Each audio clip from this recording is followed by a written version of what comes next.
हाय दोस्तों, हमारा नाम संजीत कुमार है और हमारे इस चैनल एजुकेशन विद संजीत में सभी बच्चों का हार्दिक स्वागत एवं अभिनंदन है। जितने भी हमारे स्टूडेंट हमारे इस चैनल में जुड़ चुके हैं उनके लिए हाथ जोड़ करके विनम्र बहुत बहुत धन्यवाद। आप लोग जो हमारे इस चैनल से जुड़े तो आप लोगों से विनम्र निवेदन है कि आप लोगों ने अगर हमारे इस चैनल को सब्सक्राइब किया है तो वादा करते हैं कि आप लोगों को आपकी उस मंजिल तक ज़रूर पहुँचाएँगे जिसके लिए आपने सोच रखा है। तो आज हम आपको रसायन विज्ञान का पहला चैप्टर स्टार्ट कर रहे हैं। तो पहले चैप्टर में हम जो भी सवाल यूपी बोर्ड 2024 में पूछे जाएंगे उन्हीं सवालों से हम कुछ बात करेंगे, उन्हीं सवालों के बारे में बात करेंगे। तो आज हम शुरुआत करते हैं रसायन विज्ञान। आखिर रसायन विज्ञान होता क्या है? हम तो रसायन विज्ञान तो पढ़ लेते हैं, परंतु अगर हमसे कोई पूछ ले कि आखिर रसायन विज्ञान क्या है, व्हाट इज लिक्विड, द्रव क्या है, तो इसके बारे में हम बताने में हिचकिचाते हैं। तो रसायन विज्ञान कहते किसे हैं? रसायन विज्ञान वह विज्ञान है जिसके अंतर्गत द्रव से संबंधित पदार्थों का अध्ययन किया जाता है।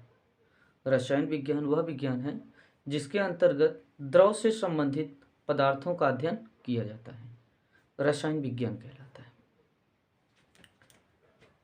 रसायन विज्ञान वह विज्ञान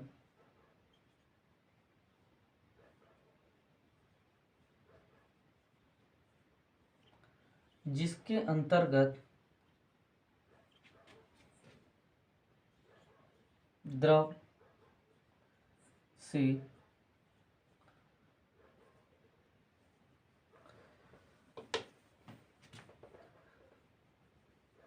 द्रव या द्रव से संबंधित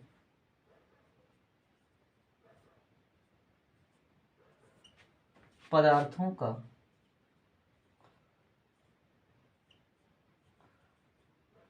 अध्ययन किया जाता है,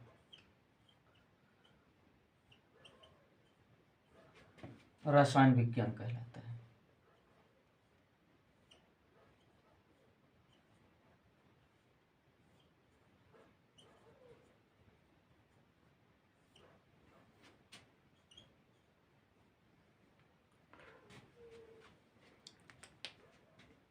रसायन विज्ञान क्या होता है?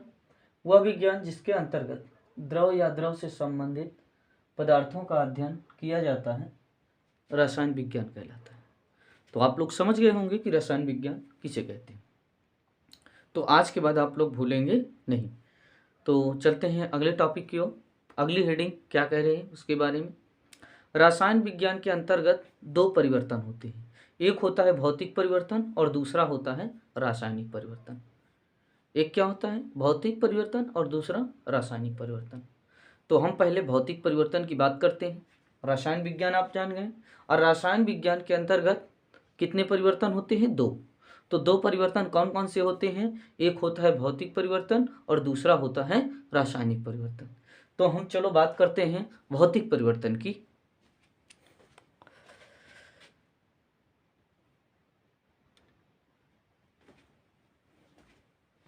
हाँ दोस्तों, देर न लगे लिखने में, इसलिए हमने पहले बोर्ड में लिख दिया है। आइए समझाते हैं उसी को। भौतिक परिवर्तन, भौतिक परिवर्तन क्या होता है? वह परिवर्तन जिसमें किसी नई वस्तु का निर्माण, वह परिवर्तन जिसमें केवल वस्तु की भौतिक अवस्था में परिवर्तन होता है। वह परिवर्तन जिसमें केवल वस्तु की भौतिक अवस्था में परिवर्तन होता है, उसके संघट्ट एवं द्रव्यमान, द्रव्यमान मतलब तो उसके भार में, उसके संघट्ट व द्रव्यमान में कोई परिवर्तन नहीं होता है और कोई नई वस्तु का निर्माण नहीं होता है भौतिक परिवर्तन कहलाता है। भौतिक परिवर्तन के अंतर्गत कौन कौन से आते हैं? भौतिक पदार्थों का जल में घुलना, जैसे हम चीनी को जल में घोल दें तो भौतिक परिवर्तन। बिजली के बल्ब का जलना, प्रकाशित होना या बुझना, दोनों बात गंधक का पिघलना, ये सभी क्या है? भौतिक परिवर्तन है। और बादल का फटना, बादल का फटना ये भी भौतिक परिवर्तन है आपका। अचानक आंधी तूफान का आना ये भी भौतिक परिवर्तन है आपका। तो इस प्रकार के अंतर्गत आने वाले जो भी परिवर्तन होंगे जिसमें हम किसी भी प्रकार का हस्तक्षेप नहीं कर सकते, वो सभी भौतिक परिवर्तन है। हमारे वातावरण में होने वाली ऐसी घटनाएं जिसमें हम किसी प्रकार का परिवर्तन नहीं कर सकते हैं, वो सभी भौतिक परिवर्तन के अंतर्गत आते हैं। और जिसमें हम किसी भी प्रकार का अवक्षेपण या उसमें रुकावट कर दें, उसमें वो क्या कहलाता है? रासायनिक परिवर्तन कहलाता है। तो याद रखिए, भौतिक परिवर्तन क्या होता है? ऐसा परिवर्तन जिसमें हम किसी भी प्रकार का कोई अवरोधक ही नहीं उत्पन्न कर सकें, इस प्रकार के परिवर्तन को हम भौतिक परिवर्तन कहते हैं। जैसे पदार्थों का जल में घुलना, पदार्थ घुल गए लेकिन हम पदार्थ के रूप में फिर से नहीं बना सकते उसको। फिर बिजली के बल्ब का चमकना, बिजली का बल्ब चमकता है, जला देते हैं लेकिन चमकता है, उसकी स्थिति है वो चमकेगा। और बुझना, आप भौतिक विज्ञान में विद्युत के चैप्टर में पढ़े होंगे, बल्ब जो है 1 मिनट में कम से कम 70 से 80 बार जलता है, बुझता है, लेकिन हमें परिवर्तन नहीं होता, हमें दिखाई नहीं देता है। क्यों? क्योंकि हम साधारणतः उसको नहीं देख सकते हैं, तो उसके हम बुझने और जलने को नहीं रोक सकते। ये भी एक क्या है? भौतिक परिवर्तन है। तो आइए चलते हैं रासायनिक परिवर्तन के अंतर्गत, देखते हैं कि रासायनिक परिवर्तन क्या होता है।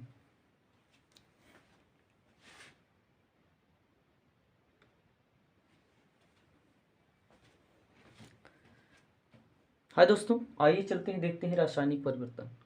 रासायनिक परिवर्तन क्या होता है, पहले सुन लीजिए आप लोग। रासायनिक परिवर्तन उसे कहते हैं जिसमें किसी वस्तु के संघट्ट और द्रव्यमान में परिवर्तन किया जा सके या परिवर्तन होता है। इस प्रकार के परिवर्तन को हम रासायनिक परिवर्तन कहते हैं।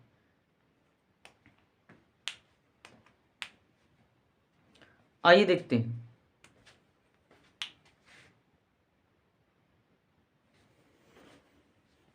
हाय दोस्तों, आइए देखते हैं रासायनिक परिवर्तन।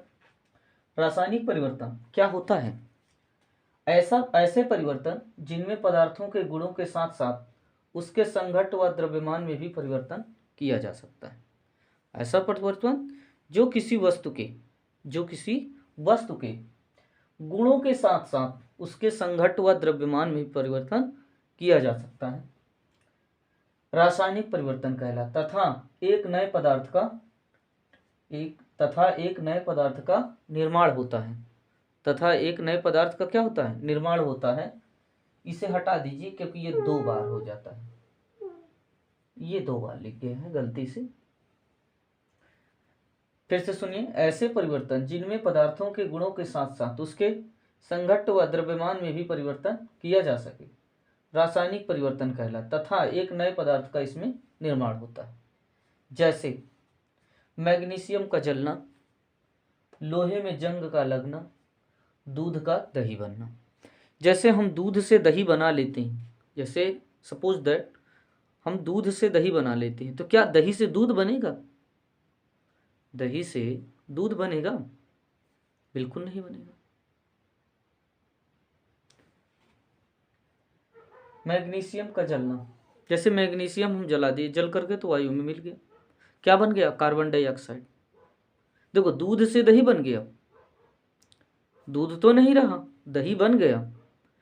मैग्नीशियम जलाएंगे, गैस निकलेगी, नए पदार्थ बना। लोहे का जंग लगना, और जब लोहे में लगेगा जंग तो उसे क्या कहेंगे? क्रिया हुई। किसकी परिवर्तन हुई? वायु की स्थिति में हुई, तो क्या बना? जंग। लोहे में क्या लगा? जंग, तो ये हो गया जंग, तो नया पदार्थ बना। तो ऐसा परिवर्तन जिसमें अभिक्रिया के पश्चात नया पदार्थ बन जाए या उसके द्रव्यमान में परिवर्तन हो जाए।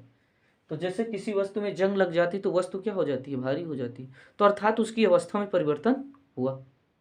तो जब अवस्था में परिवर्तन हुआ तो इसका मतलब ये हुआ कि है कौन सी अभिक्रिया होगी? रासायनिक अभिक्रिया। रासायनिक अभिक्रिया यही कह रही है कि ऐसे परिवर्तन जिनमें पदार्थों के गुणों के साथ साथ उसके संघट्ट व द्रव्यमान में भी परिवर्तन किया जा सके, उसी को हम रासायनिक परिवर्तन कहेंगे। आशा करते हैं कि आप लोगों को ये भी समझ में आ गया हो। सपोर्ट चलते हैं आगे की ओर।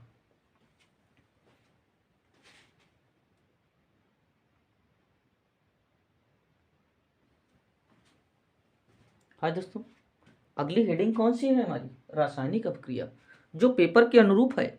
ये पेपर में बहुत पूछी जाती है, तो इसलिए इससे चूकना नहीं है, आपको पेपर में करके आना है।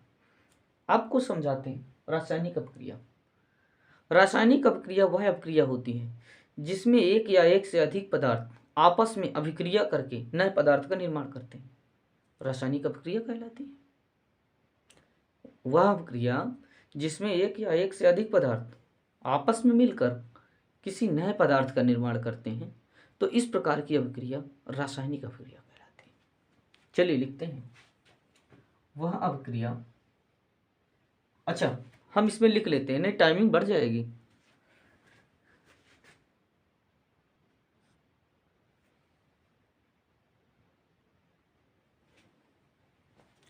हाय दोस्तों, रासायनिक अपक्रिया क्या होती है? रासायनिक अपक्रिया वह अपक्रिया जिसमें एक या एक से अधिक पदार्थ आपस में अभिक्रिया करके, कहते हैं ना, एक या एक से अधिक पदार्थ आपस में अभिक्रिया करके नए पदार्थ का निर्माण करते हैं। नए पदार्थ का क्या करते हैं? निर्माण करते हैं। इस प्रकार की अभिक्रिया को रासायनिक अभिक्रिया कहते हैं। क्या कहते हैं हम? रासायनिक अभिक्रिया कहते हैं। जैसे हमने नौसादर लिया और चूना लिया, इसको हमने आपस में मिलाया। किसको? नौसादर और चूना को आपस में क्या किया? मिला लिया। बना क्या? कैल्शियम क्लोराइड, जल और अमोनिया गैस। अमोनिया गैस अति तीक्ष्ण होती है, अति तीक्ष्ण होती है। तो इस प्रकार से यदि हम दो पदार्थ आपस में मिलाएंगे तो दो या दो से अधिक पदार्थों का क्या हो जाएगा? निर्माण हो जाएगा, नए पदार्थों का निर्माण हो जाएगा। कोई भी हम दो या दो से अधिक पदार्थ मान लीजिए आपस में मिलाते हैं, तो किसी नए पदार्थ का यदि निर्माण हो रहा है तो वहाँ रासायनिक अपक्रिया है। तो इस प्रकार से हमने आपको उदाहरण के तौर पर बताया कि नौसादर और चूना को जब हम आपस में मिलाएंगे तो उसमें कैल्शियम क्लोराइड मिलेगा और आपको जल मिलेगा और आपको अमोनिया मिलेगी, अमोनिया गैस मिलेगी। तो इस प्रकार से ये कौन सी अपक्रिया है? रासायनिक अपक्रिया, जो पेपर के थ्रू पूछी जाती है। आइए चलते हैं आगे की ओर।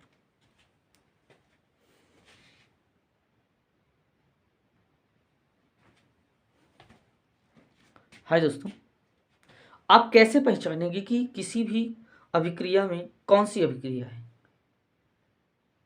तो उसमें हम कैसे पहचानें कि ये रासायनिक अपक्रिया है या रासायनिक अपक्रिया नहीं है?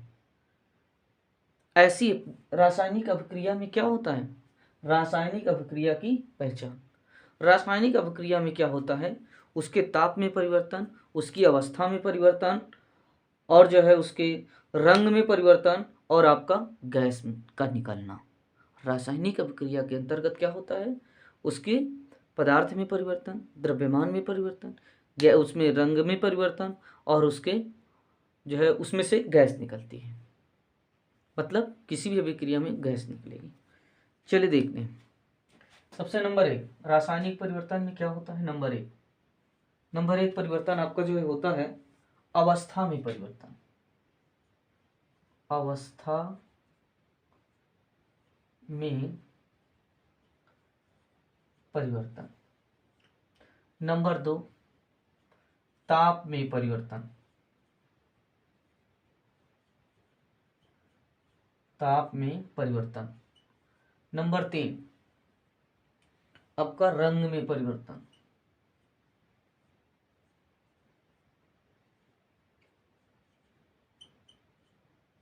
नंबर 4 गैस का निकलना।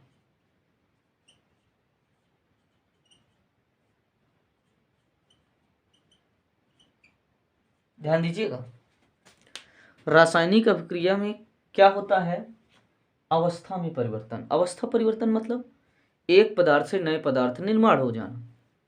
ताप परिवर्तन में मतलब अगर जिस समय अभिक्रिया नहीं हुई होती है उस समय का ताप और अभिक्रिया होने के पश्चात का ताप। जैसे अभी आपने लिया जस्ट अमोनिया और नौसाब, अभी आपने लिया चूना और नौसादार। जब आपने मिलाया, इससे पहले वो ठंड थे, लेकिन जैसे ही आप उसे मिला देते हैं वो ताप बढ़ जाता है, तो इसलिए उसके ताप में क्या हो जाता है, परिवर्तन। तो इस प्रकार की अभिक्रिया में ताप परिवर्तन भी होता है। फिर है रंग में परिवर्तन।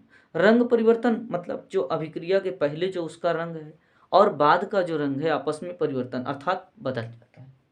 गैस का निकलना, उसमें से गैस भी निकलती है। कौन सी अभिक्रिया, रासायनिक अभिक्रिया। किसी भी पदार्थों को अगर आपस में मिलाएंगे तो उसमें गैस का भी निर्माण सुनिश्चित होना है। तो इस प्रकार से हम रासायनिक अभिक्रिया के अंतर्गत पहचान सकते हैं रासायनिक अभिक्रिया को।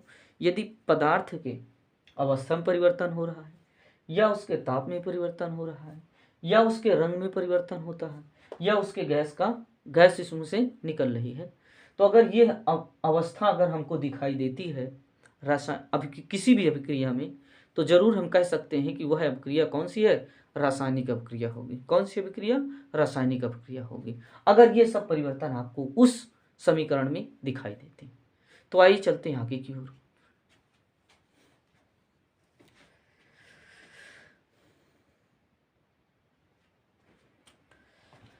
रासायनिक समीकरण। रासायनिक समीकरण क्या होता है, जिसमें ऐसा समीकरण जिसमें पदार्थों के अभिकारक और उत्पाद को प्रतीकों द्वारा प्रदर्शित किया जा सके, इस प्रकार के समीकरण को हम रासायनिक समीकरण कहते हैं। किसी रासायनिक अभिक्रिया में भाग लेने वाले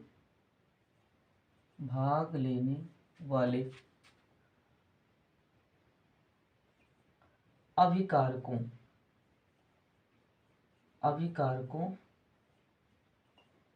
को किसी रासायनिक अभिक्रिया में भाग लेने वाले अभिकारकों को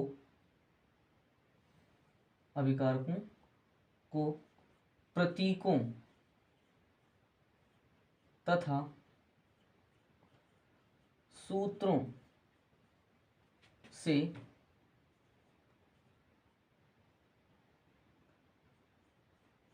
प्रदर्शित करने वाले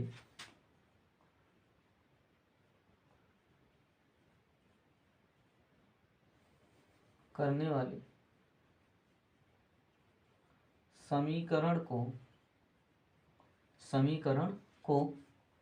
रासायनिक समीकरण कहते हैं। रासायनिक समीकरण कहते हैं। तो हम क्या कहेंगे, रासायनिक समीकरण किसे कहते हैं, किसी रासायनिक अभिक्रिया में भाग लेने वाले अभिकारकों को प्रतीकों तथा सूत्रों से प्रदर्शित करने वाले समीकरण को रासायनिक समीकरण कहते हैं। जैसे हम लिख सकते हैं, जैसे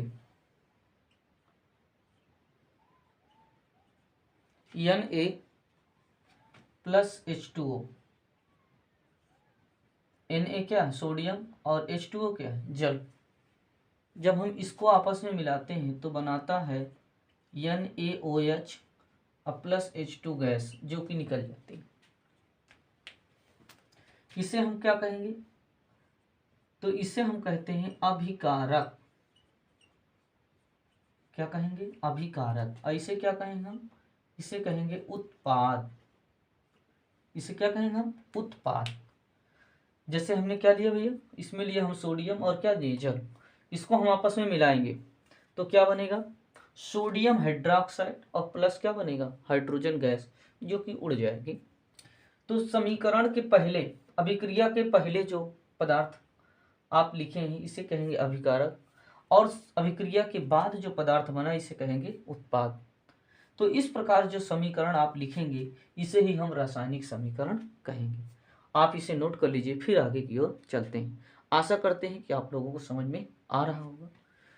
आप लोग अगर आप चैनल में जुड़े हुए हैं तो लाइक, सब्सक्राइब और शेयर कर दीजिए, ज़्यादा से ज़्यादा बच्चों को जोड़ दीजिए।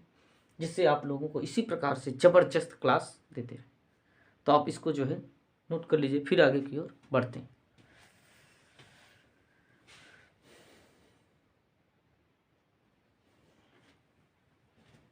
हाय दोस्तों, तो आप लोगों को हम बताएं कि रासायनिक अभिक्रिया कितनी प्रकार की होती है। तो रासायनिक अभिक्रिया जो है, जो हमारे हाई स्कूल में दी गई है, वो 6 प्रकार की होती है। और ये अभिक्रियाएं बहुत महत्वपूर्ण होती हैं, जो आपके पेपर में श्योर है कि इसमें से कम 2 अभिक्रियाएं पूछी जाएगी, जो श्योर 4 नंबर का आएगा। तो पहली अभिक्रिया कौन सी होती है? संयोजन अभिक्रिया। दूसरी होती है विस्थापन अभिक्रिया।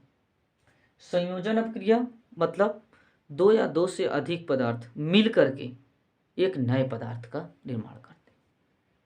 विस्थापन अभिक्रिया 2 पदार्थ आपस में मिल करके विस्थापित होकर के नए पदार्थ का निर्माण करते हैं।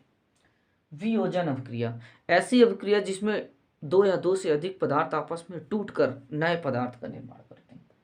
अपघटन अभिक्रिया जिसमें ऊष्मा दे करके नए पदार्थ का निर्माण होता है। ऊष्मा क्षेपी तथा ऊष्मा शोषी अभिक्रिया और ऑक्सीकरण तथा अपचयन अभिक्रिया। तो सबसे पहले हम इसकी बात करते हैं, इसमें संयोजन अभिक्रिया की। तो हम सबसे पहले संयोजन अभिक्रिया लिखते हैं। चलिए संयोजन अभिक्रिया के बारे में पहले हम बात करते हैं।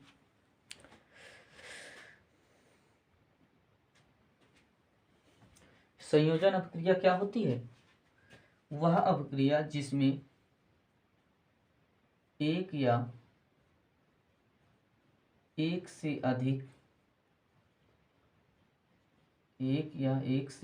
अधिक पदार्थ मिलकर एक नए एकल पदार्थ का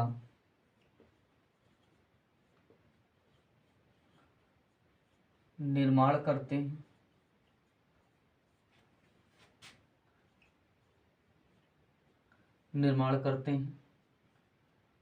संयोजन अभिक्रिया कहलाती है। संयोजन अभिक्रिया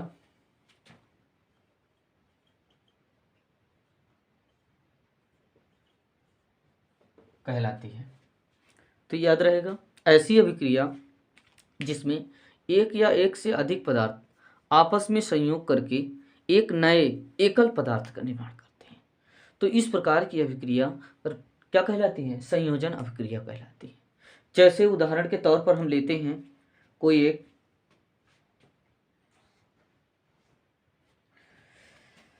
जैसे हम लेते हैं कैल्शियम, जैसे कैल्शियम प्लस क्लोरीन, कैल्शियम और क्लोरीन, अगर हम इसकी बात करें तो ये बनाएगा CaCl2। ये क्या है? कैल्शियम।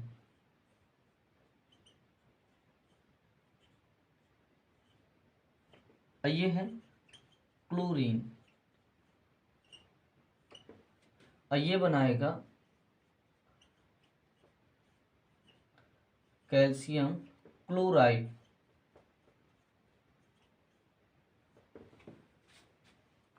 संयोजन अभिक्रिया क्या है?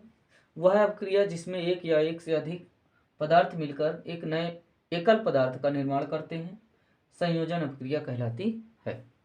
जैसे हमने कहा कैल्शियम ले लीजिए और क्लोरीन, कैल्शियम और क्लोरीन, इनकी जब हम आपस में अभिक्रिया कराएंगे तो बनाएगा कैल्शियम क्लोराइड, कैल्शियम क्लोराइड। तो यह अभिक्रिया कौन सी कहलाएगी? संयोजन अभिक्रिया कहलाएगी। जैसे एक और ले लीजिए, दूसरी ले लीजिए एक कार्बन प्लस O2, कार्बन और O2, तो बनाएगा CO2। ये है कार्बन, ये है ऑक्सीजन, बनाएगा carbon die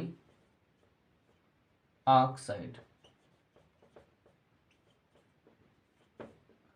carbon die oxide.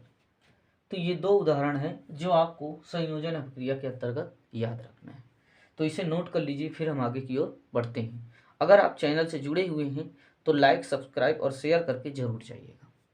Note कर लीजिए इसको।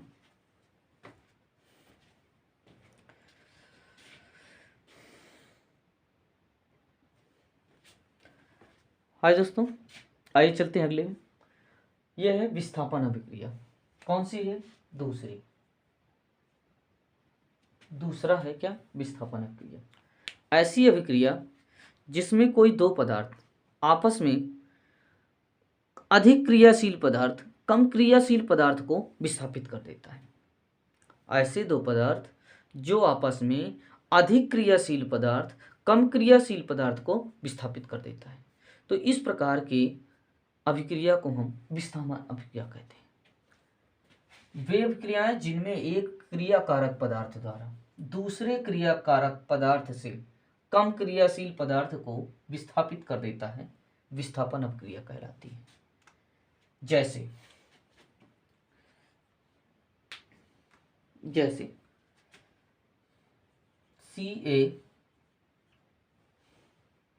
CaSO4 plus Fe। अगर हम इसकी अभिक्रिया करा देते हैं तो ये बनाता है FeSO4 प्लस कॉपर सल्फेट है, कॉपर सल्फेट प्लस Fe और FeSO4, कॉपर निकल जाता है। आपने देखा ये कॉपर सल्फेट था, इसे हमने किससे? लोहे के साथ अर्थात आयरन के साथ हमने अभिक्रिया कराई। तो जो कॉपर होता है ये सल्फेट में कम क्रियाशील होता है और कॉपर सल्फेट से कॉपर बाहर निकल जाता है। और ये जो आयरन होता है ये अधिक क्रियाशील होता है और इसमें क्या होता है? सल्फाइड आपस में जुड़ जाता है। तो ये क्या हुए? कौन सी अभिक्रिया? विस्थापन अभिक्रिया हुई। तो इस प्रकार की अभिक्रिया कौन सी कहलाती है? विस्थापन अभिक्रिया। लगे हाथ एक और लिख लीजिए इसी में। इसमें क्या है? कॉपर सल्फेट लिख लीजिए, कॉपर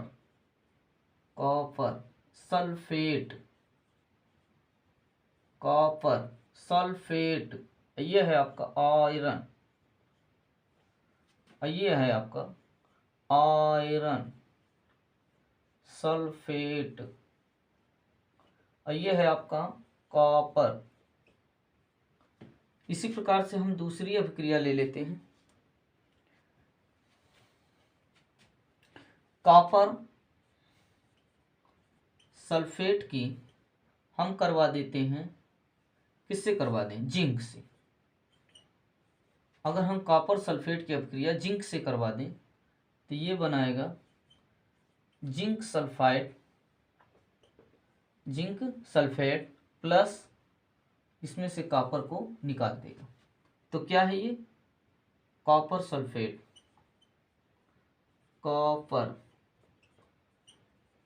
सल्फेट और ये है आपका जिंक, और ये है आपका जिंक सल्फेट, और ये है आपका कॉपर। तो इस प्रकार से आपने पहले समीकरण में देखा कि कॉपर सल्फेट और आयरन की जब अभिक्रिया करवाते हैं तो कॉपर सल्फेट में से कॉपर विस्थापित हो जाता है और जा करके आयरन के साथ जुड़ जाता है। इसी प्रकार दूसरे में अगर देखें तो कॉपर सल्फेट को जब हम जिंक के साथ अभिक्रिया कराते हैं तो क्या होता है कि जिंक के साथ सल्फेट आपस जा करके मिल जाता है और कॉपर को विस्थापित कर देता है। तो इस प्रकार की अभिक्रिया कहलाएगी विस्थापन अभिक्रिया कहलाएगी। तो आज के लिए बच्चों इतना ही। नेक्स्ट दिन फिर आपसे मुलाकात होगी। तो आप लोग हमारे इस चैनल को लाइक, सब्सक्राइब और ज़्यादा से ज़्यादा शेयर करें, जिससे आप लोगों के लिए इसी तरीके हम नए नए वीडियो लेकर आते रहें। आप लोगों को बस सहयोग मिलता रहे और हमारा आपके प्रति सहयोग बना रहे, जिससे आप लोगों का और आप लोगों से हमारा इसी प्रकार से चलता रहे। आप लोगों को प्रयास ये करेंगे आप लोगों के लिए कि आप लोगों के लिए वही क्वेश्चन लेकर के आएंगे जो जस्ट पेपर में पूछे जाते हैं। तो ये वही क्वेश्चन है जो पेपर में आ सकते हैं। तो आज के लिए इतना ही। जय हिंद, जय भारत।